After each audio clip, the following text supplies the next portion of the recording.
no less than the famous Richard Dreyfuss and Roy Scheider, together with Lorraine Gary and the late, great, gone too early Robert Shaw in the character of Quint, 1975, Jaws.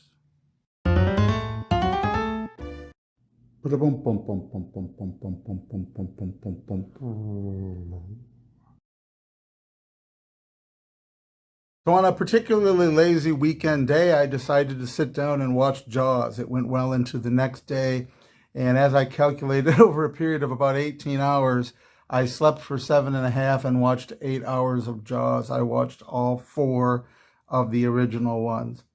I say this about a lot of films, most recently Hellraiser. Jaws is a great film from beginning to end that really did not need a sequel. Although recently, a few months ago or so, when I reviewed Cocoon, I said the opposite. That sequel was, I felt, necessary to finish up the narrative. Jaws 1 is amazing. Jaws 2 is okay. Jaws 3, with apologies to the Quaids, is ridiculously bad.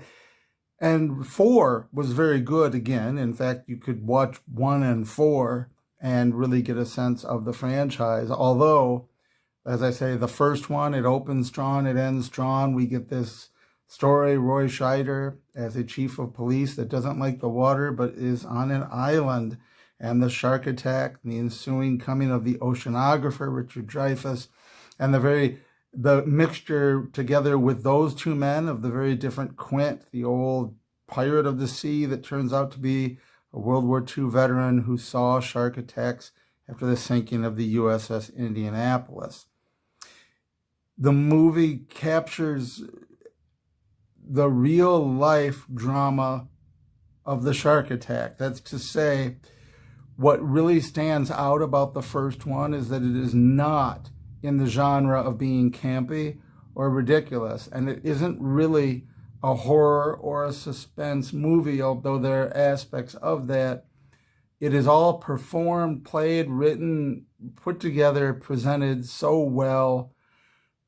Jaws, the original, captures that feeling of really seeing such a thing unfold with the unique responses of different people in different walks of life with different responsibilities to the terror and the nightmare and that feeling of fear. They capture it in a very real sense as so many of the cast as your everyman characters, like you can put yourself somewhere in the movie experiencing it. Unlike Sharknado, which, come to think of it, I never reviewed, which I love Sharknado, the original, because of the campy, over-the-top ridiculousness, or any of these other sort of shark-related or monster-related movies from Anaconda down to Crocs and whatever attacks. They have aspects that come from the Jaws phenomenon, but Jaws is unique in being realistic, intended to be realistic, intended to capture that realism and the real horror, suspense, excitement even, of getting through that in a survival sense. It is a unique movie. It is a standout movie.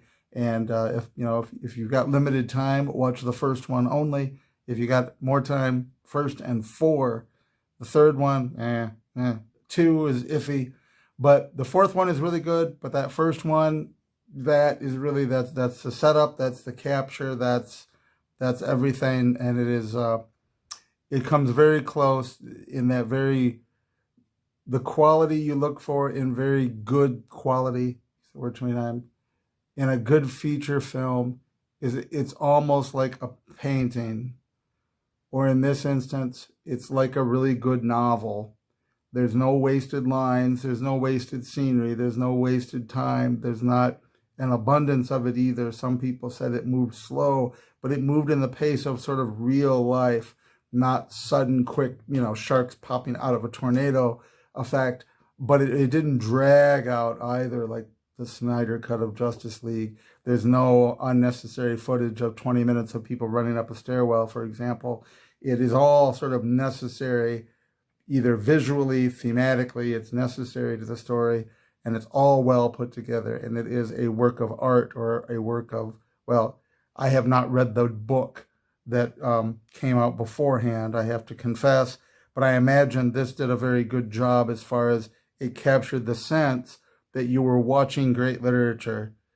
Maybe eventually I'll read the book and see how it compares. But Jaws, 1975. See it, love it, enjoy it, and I'll see you next time.